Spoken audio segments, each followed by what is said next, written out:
Your Excellencies, Executive Director Deirdre Fitzpatrick, Seafarers Rights International, Minister Robert Koch, Ministry for Aviation, Maritime and Security, United Kingdom, Minister Aishat Nahula, Minister of Transport and Civil Aviation, Maldives, Mr. Kitak Lim, Secretary General, International Maritime Organization, Ms. Corinne Varga, Director, International Labor Standards Department, International Labor Organization, Mr. Stephen Cotton, General Secretary, International Transport Workers Federation, partners from international shipping and mining industries, distinguished participants, my warm greetings of peace and solidarity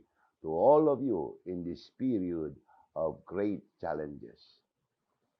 On behalf of the Philippine government, I wish to thank the International Maritime Organization for this opportunity to be part of this global event. It is a distinct honor to join you today as we develop strategies to future-proof the Maritime Labour Convention of 2006, which aims for the continued fair treatment of seafarers worldwide. As a country that deploys thousands of seafarers each year, the fair treatment of sea-based workers is among our strongest advocacies. Pursuant to this advocacy, the Philippine government has partnered with the Seafarers Rights International in 2018 to conduct a regional conference that centered on recognition of seafarers as a special category of workers requiring protection and fair treatment. That convention produced the Manila Statement on the Fair Treatment of Seafarers in the event of a maritime accident that is meant to protect our seafarers during accidents while carrying out their duties. The important significance of the 2018 Manila Accord was soon brought to the fore with the onset of COVID-19 pandemic that heightened such risks in the working lives of our seafarers. The health crisis has posed a lot of difficulties not only to our workers, but also to the global shipping community.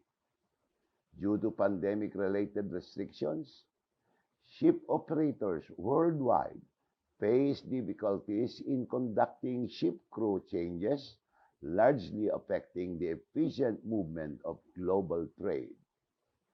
The Philippines took a whole-of-government approach to facilitate the speedy travels of seafarers while ensuring that measures to minimize the risk of COVID-19 infection are also implemented.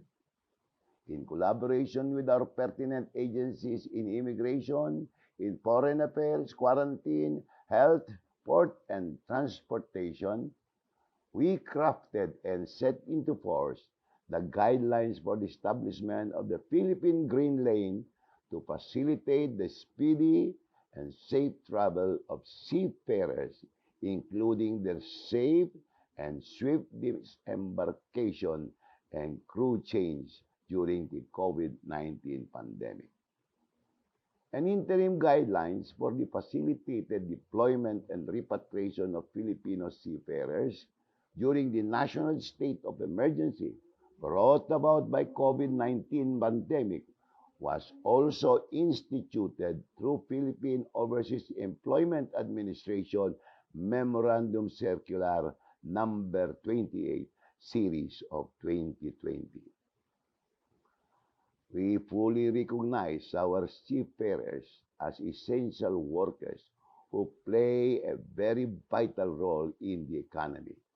And this is why they are among the priority recipients in the government's national COVID vaccination rollout.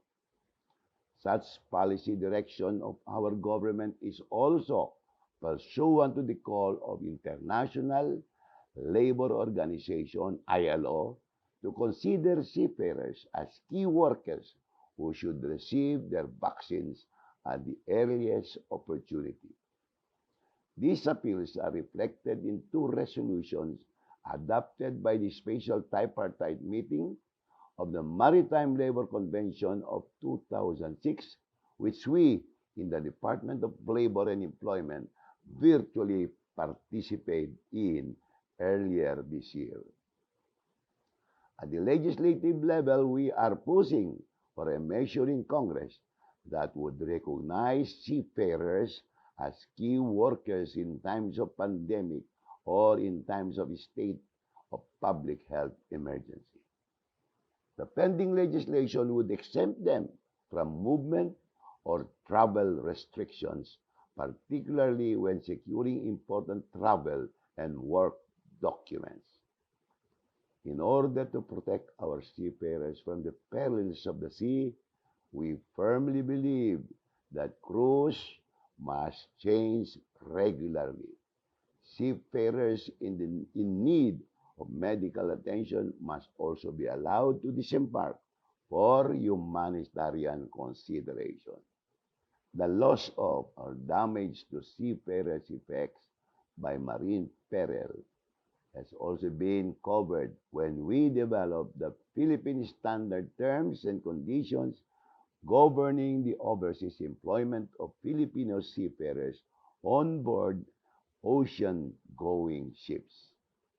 The said document has adopted the 2018 amendments to the Maritime Labour Convention of 2006, particularly the provisions related to Regulation 2.1, 2.2, and 2.5 as agreed by the Special Tripartite Committee. Your Excellencies, honorable delegates to this meeting, as you can see, much has been done on our part in the Philippines to secure the lives and the limbs of our seafarers in this very difficult time. But even as we speak, many of our seafarers remain on board vessels, some of them suffering from physical and mental fatigue. As it is, the 15-year-old Maritime Labour Convention of 2006, for instance, is not explicit in its regulation regarding the fair treatment of our seafarers.